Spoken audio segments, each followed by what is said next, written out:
નમસ્કાર વિદ્યાર્થી મિત્રો, આપનું સ્વાગત છે અમારી યુટ્યુબ ચેનલમાં.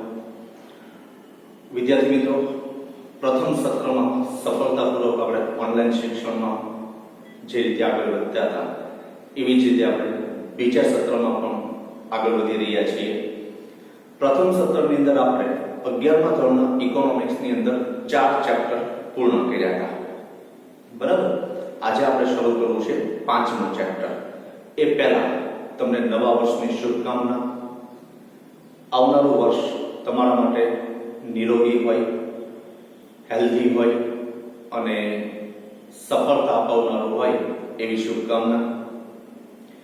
આ ઉપરાંત આપણે આજે જે 5મું ચેપ્ટર શરૂ કરવા જઈ રહ્યા છીએ એ પહેલા થોડીક વાત કરી નાખું કે શાળા ખુલશે કે નહીં ખુલે.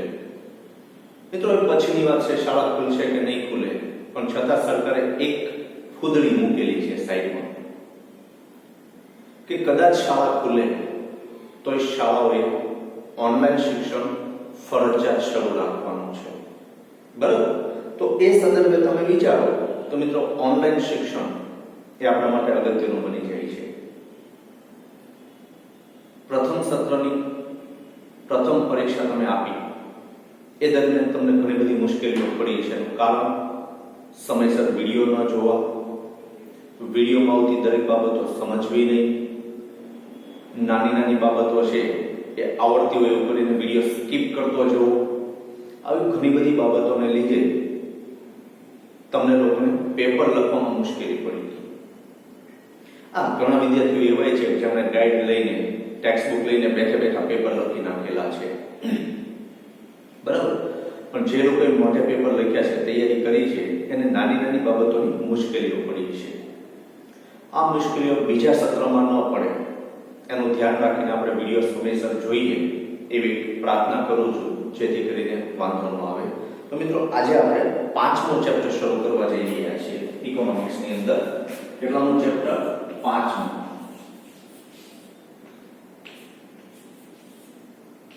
એનું નામ છે આવક અને ખર્ચના ખ્યાલો.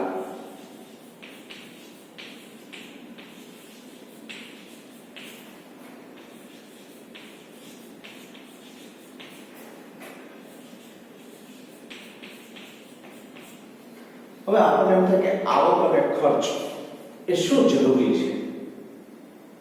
તો તમને ખબર છે કે ધંધાની સફળતાનો આધાર આ બે જ બાબતો ઉપર છે. માત્ર આવક વધવાથી પણ ધંધાની સફળતા નથી થતી કે માત્ર ખર્ચ કરવાથી પણ ધંધાની સફળતા નથી થતી.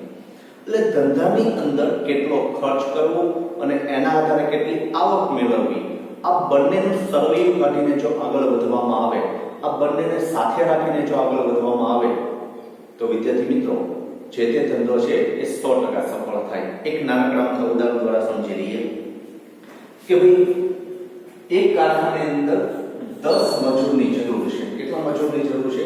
10 મજૂરની. અને એની જગ્યાએ રાખે છે 6 મજૂર.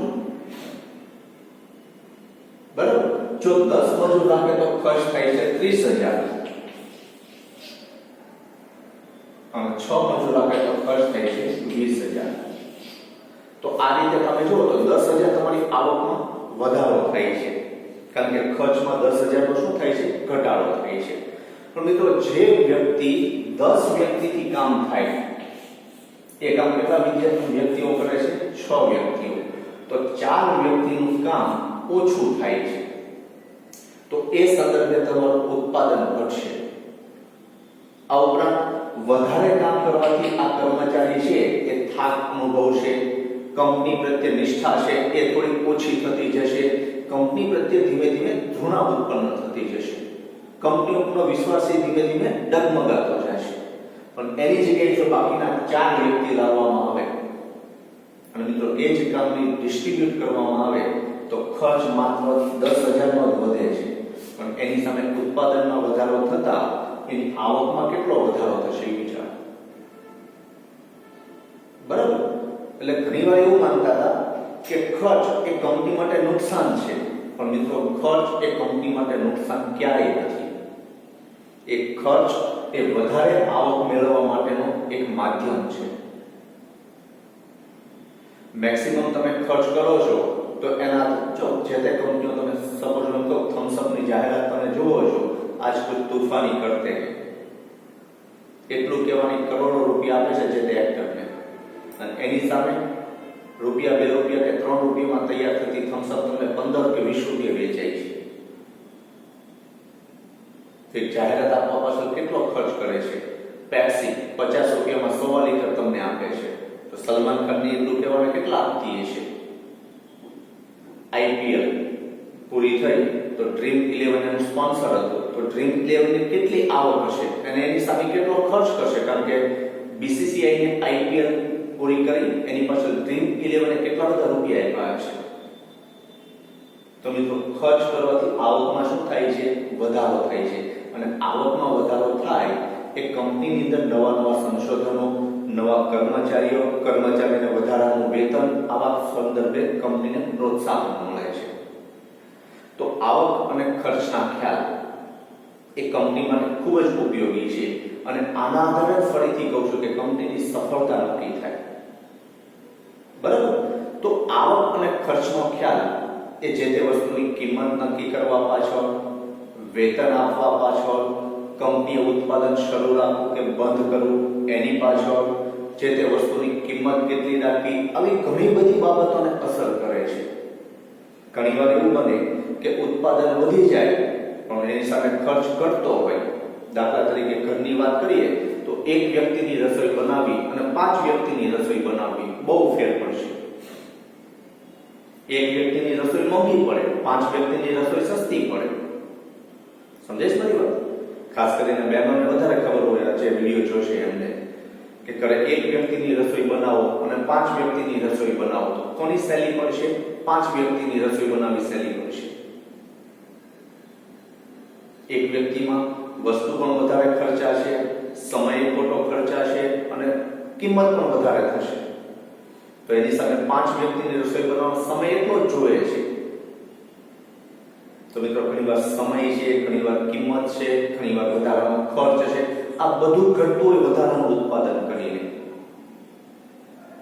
તો મિત્રો કઈ વસ્તુ પાછળ કેટલો ખર્ચ કરવો અથવા એક ખર્ચ કર્યા પછી એમાંથી કેટલી આવક મેળવશું, આ બધી બાબતોનો સરવાળોનો લેખાજોખા આપણે આ ચેપ્ટરની અંદર સમજવાનો પ્રયત્ન કરવાનો છે કે ભાઈ કેવી રીતે ખર્ચ.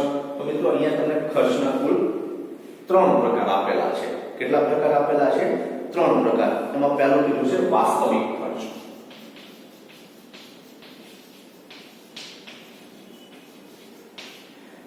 બીજો કીધો છે વૈકલ્પિક ખર્ચ, અને ત્રીજો કીધો છે નાણાકીય ખર્ચ.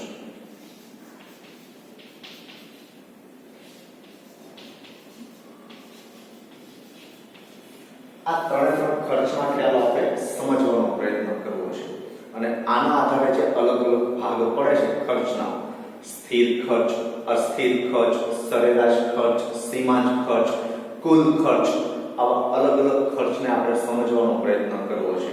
પણ આજના વિડિયો લેક્ચરની અંદર આપણે જે વાત કરવાના છીએ એ માત્ર ને માત્ર વિદ્યાર્થી મિત્રો પ્રસ્તાવના અને આવક અને ખર્ચનો ખ્યાલ શા માટે ઉપયોગી છે એની વાત આપણે કરવી છે.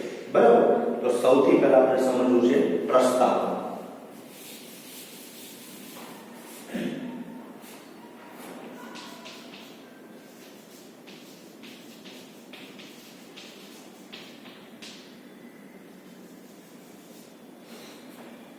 તો પ્રસ્તાવનાની અંદર તમને કીધેલું છે કે આર્થિક વિશ્લેષણમાં ખાસ કરીને પેઢીની વર્તણૂકને સમજવા ખર્ચ અને આવકના ખ્યાલો ખૂબ મહત્વના છે. પેઢીની વર્તણૂક એટલે શું?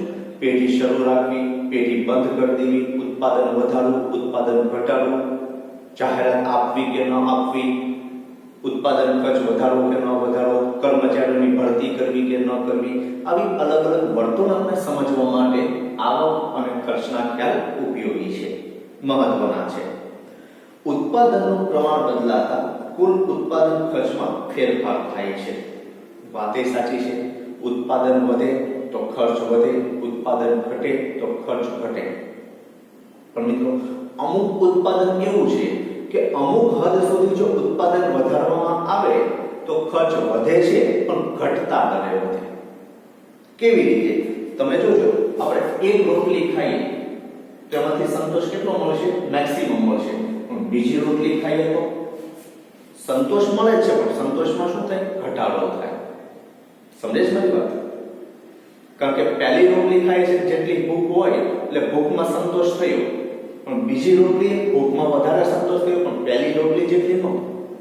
કારણ કે પહેલી રોટલી ખૂબ ભૂખ લાગી હોય, ત્યારે બીજી રોટલી ભૂખ ઓછી થઈ ગઈ હોય, ત્રીજી રોટલી ભૂખ એની કરતા ઓછી થઈ ગઈ, એટલે સંતોષ મળતો જાય છે, ખર્ચ વધતો જાય છે, પણ કેવો થાય છે?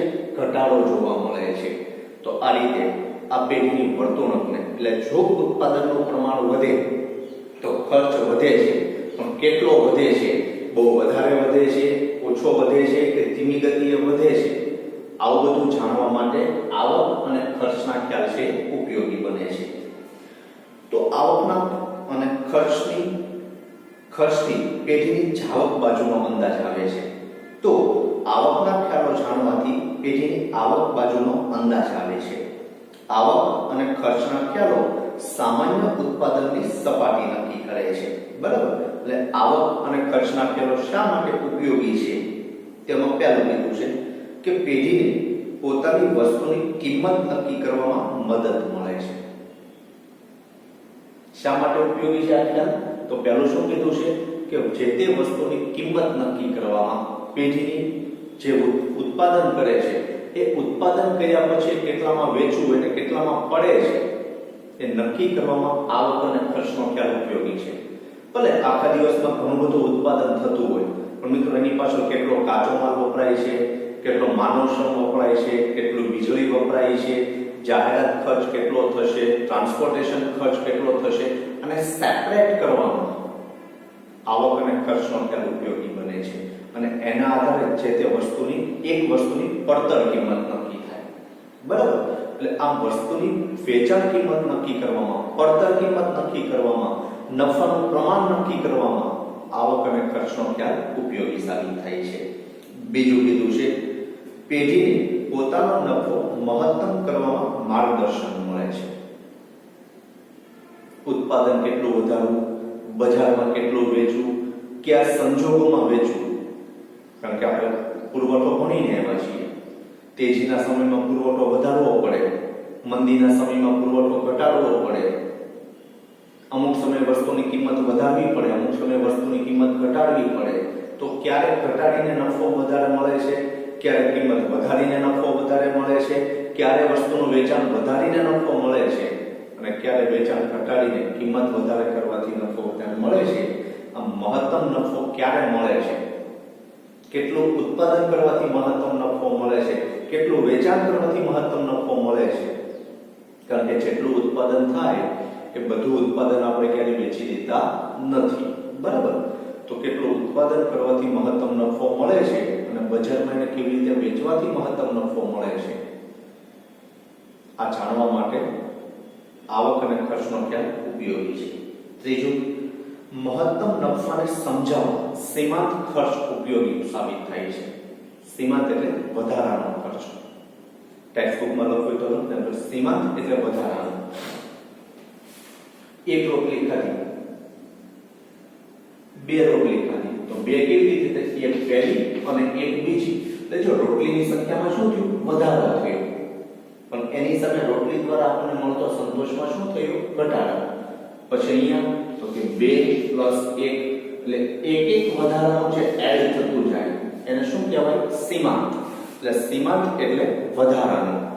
તો આ રીતે મહત્તમ નફો ક્યારે મળશે અને કેટલો સીમાંત ખર્ચ એની પાછળ કરવો પડશે એ નક્કી કરવામાં આવક અને ખર્ચનો ખ્યાલ ઉપયોગી સાબિત થાય છે. સીમાંત ખર્ચનો ખ્યાલ પેઢીની વર્તણૂકને સમજવામાં મદદરૂપ બને છે. મિત્રો, કેટલો ઉત્પાદન વધારવાથી, દાખલા તરીકે હું એમ કહું કે 5 એકમનું ઉત્પાદન કરીએ છીએ ને 50 રૂપિયા ખર્ચ આવે છે. કેટલું ઉત્પાદન કરીએ છીએ? 5 એકમનું. ખર્ચ કેટલો આવે છે? 50 રૂપિયા. તો એક એકમને 10 રૂપિયા ખર્ચ ગણાશે. હવે માની લો કે છઠ્ઠા એકમનું ખર્ચ કરીએ ને ખર્ચ 62 રૂપિયા થઈ જાય, તો મિત્રો વધારાનો 1 એકમ ઉત્પાદન કરવાથી ખર્ચમાં 12 રૂપિયાનો વધારો થાય છે. સમજાય છે મારી વાત? અત્યાર સુધી 5 એકમનું ઉત્પાદન કરતા હતા અને ખર્ચ 50 રૂપિયા આવતો હતો, તો 1 એકમનો ખર્ચ 10 રૂપિયા કહેવાશે? હા કે ના? ઓકે. હવે માની લો કે છઠ્ઠું ઉત્પાદન કરીએ છીએ, તો મિત્રો વધારાનો એક જ એકમ થયો, કારણ કે 5 તો ઉત્પાદન કરતા હતા, એક વધારાનું કરીએ છીએ, તો ખર્ચ 50 થી વધીને 62 થઈ ગયો, એટલે 12 રૂપિયાનો વધારો થયો. તો મિત્રો છઠ્ઠું એકમનું ઉત્પાદન કરવું કે ન કરવું? ઓબ્વિયસલી નહીં કરવાનું, કારણ કે 5 એકમ 10 રૂપિયા પડતા હતા અને છઠ્ઠું એકમ 12 રૂપિયા પડે, તો જેમ ખર્ચ વધે એમ નફાનું પ્રમાણ શું થાય? ઘટે. તો આવું ક્યારે કરાય નહીં. એટલે આ રીતે ઉત્પાદન વધારવું કે ન વધારવું એને નક્કી કરવા માટે સીમાંત ખર્ચ, કેવો ખર્ચ? સીમાંત ખર્ચ આ વધારે આપણને ઉપયોગી, એટલે પેઢીની વર્તણૂકને સમજવા માટે સીમાંત ખર્ચનો ખ્યાલ છે એ ઉપયોગી બને છે. સમજાણું કે ન સમજાણું? સીમાંત એટલે 5 એકમનું 50, સીમાંત એટલે 1 એકમ જ વધ્યું, તો આને સીમાંત ઉત્પાદનમાં વધારો કહેવાય. શું કહેવાય? સીમાંત ઉત્પાદનમાં વધારો. પાંચમા, પેઢી કેટલા સાધનો રોકી શકશે, કેટલાને રોજગારી આપશે, કેટલું ઉત્પાદન કરશે, કેટલું રોકાણ કરશે, તે અંગેના નિર્ણયો લેવામાં આવક અને ખર્ચના ખ્યાલો મહત્વનો ફાળો આપે છે. જો પેઢી કેટલા સાધનો રોકશે, અહીંયા સાધનો એટલે ઉત્પાદનના કેટલા સાધનો? 4 સાધનો: જમીન, મૂડી, શ્રમ, નિયોજન. આ 4 સાધનોમાંથી કયા સાધનનું પ્રમાણ કેટલું રાખશે જેનાથી મેક્સિમમ નફો મળે? કારણ કે અમુક ધંધા માટે મેક્સિમમ માણસોની જરૂરિયાત પડે, અમુક ધંધા માટે મેક્સિમમ જમીનની જરૂરિયાત ઊભી થાય, અમુક ધંધા માટે મેક્સિમમ શ્રમની મૂડીની જરૂરિયાત ઊભી થાય. બરાબર? તો કયા સાધનો કેટલું પ્રમાણ રાખશે એને નક્કી કરવામાં આવક અને ખર્ચનો ખ્યાલ ઉપયોગી છે. કેટલા લોકોને રોજગારી આપશે અને ભવિષ્યમાં કેટલી વધારાની રોજગારી આપી શકે એમ છે એનો અંદાજ માંડવા માટે આવક અને ખર્ચનો ખ્યાલ ઉપયોગી સાબિત થાય છે. અને એટલા સાધનો રોકશે, કેટલા લોકોને રોજગારી આપશે, એના આધારે કેટલું ઉત્પાદન થશે. કારણ કે મેક્સિમમ આ સાધનોનું રોકાણ શેની માટે કરવામાં આવે છે? ઉત્પાદન કરવા માટે. એટલે સાધનોનું રોકાણ કર્યા પછી, રોજગારી આપ્યા પછી કેટલું ઉત્પાદન થશે એનો અંદાજ પણ આવક અને ખર્ચને આધારે આપણે નક્કી કરી શકાય. અને છેલ્લે કીધું છે કે એ માટે કેટલું રોકાણ કરવું પડશે. છઠ્ઠું કીધું છે વૈકલ્પિક ખર્ચનો ખ્યાલ સાધનોનો વૈકલ્પિક ઉપયોગ અને સંચાલકીય અર્થશાસ્ત્રમાં ઉપયોગી બને છે. મિત્રો વૈકલ્પિક ઉપયોગ એટલે શું? એક જ જગ્યાનો એક કરતા વધારે ઉપયોગ થઈ શકે. જેમ કે શાળા છે,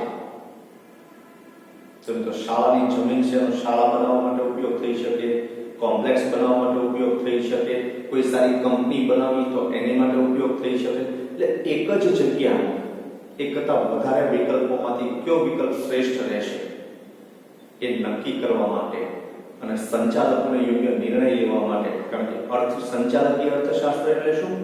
મેક્સિમમ નફો, લોકોની વર્તણૂકને આ બધું સમજવા માટે સંચાલકીય અર્થશાસ્ત્ર મહત્વનું છે.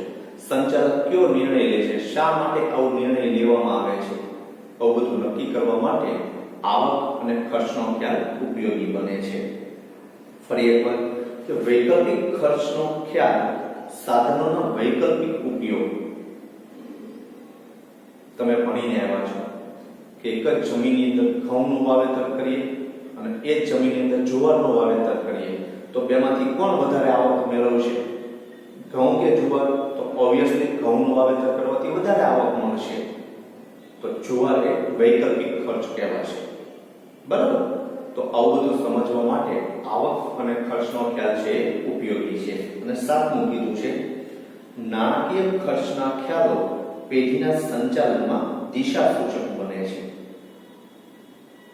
મિત્રો નાણાકીય ખર્ચ એટલે જે નાણાંમાં રૂપાંતર થાય છે, પછી કાચો માલ ખરીદવા માટે હોય, જાહેરાત આપવા માટે હોય, ચૂકવાતો પગાર હોય, આ બધા ખર્ચાઓ કેટલા કરવા કે જેના આધારે કંપની આગળ વધશે કે પાછળ કરશે, પીછેહટ કરશે એ નક્કી થાય છે. એની માટે દિશા સૂચક બને છે. એટલે આવક અને ખર્ચના ખ્યાલો છે એ નાણાકીય ખર્ચને સમજવા માટે પણ ઉપયોગી છે. આમ ઉપયુક્ત અને બીજા અન્ય કારણોથી પેઢીના ખર્ચ અને આવકનો અભ્યાસ કરવો જરૂરી બને છે. તો કુલ આપણે 7 બાબતો જોઈ કે ભાઈ આવક અને ખર્ચની શા માટે ચર્ચા કરવામાં આવે છે, આવક અને ખર્ચને શા માટે સમજાવવામાં આવે છે. તો મિત્રો એ આપણે 7 બાબતો જોઈ કે ભાઈ સીમાંત ખર્ચ છે એ ઉપયોગી છે, મહત્તમ નફો કેટલો મેળવવો એ નક્કી કરવા માટે જરૂરી છે, જે તે વસ્તુની કિંમત કેટલી રાખવી એ નક્કી કરવા માટે જરૂરી છે. તો આવી અલગ અલગ 7 બાબતોનો અભ્યાસ કરવો જરૂરી બને છે. અને કોઈ પણ વસ્તુ કે સેવાનું ઉત્પાદન કરવા પાછળ જે રકમ વપરાય છે, જે ખર્ચ કરવામાં આવે છે તેને ઉત્પાદન ખર્ચ કહે છે. અને આપણે સર્વપ્રથમ એટલે કે આવતા વિડિયો લેક્ચરની અંદર આપણે મિત્રો એની ચર્ચા કરીશું. એટલે કે ઉત્પાદન ખર્ચ શું છે અને એની માટે કયા 3 ખ્યાલો છે એની વાત આપણે આવતા વિડિયો લેક્ચરની અંદર કરીશું. પણ આ વિડિયો લેક્ચરની અંદર આવક અને ખર્ચના ખ્યાલો શા માટે ભણવાના છે એની જે 7 બાબતો છે એને ઘરે સમજવાનો પ્રયત્ન કરજો. અને ન સમજાય તો મને કોમેન્ટ બોક્સની અંદર લખીને મોકલજો સાહેબ આ મુદ્દો હજી નથી સમજાયો. બરાબર? તો આજના વિડિયો લેક્ચરમાં એટલું રાખીએ છીએ. આભાર. અને ઘર બેઠા વ્યવસ્થિત અભ્યાસ કરજો અને ઓનલાઈન શિક્ષણ આપણા બેતા મુજબ શરૂ રહેશે.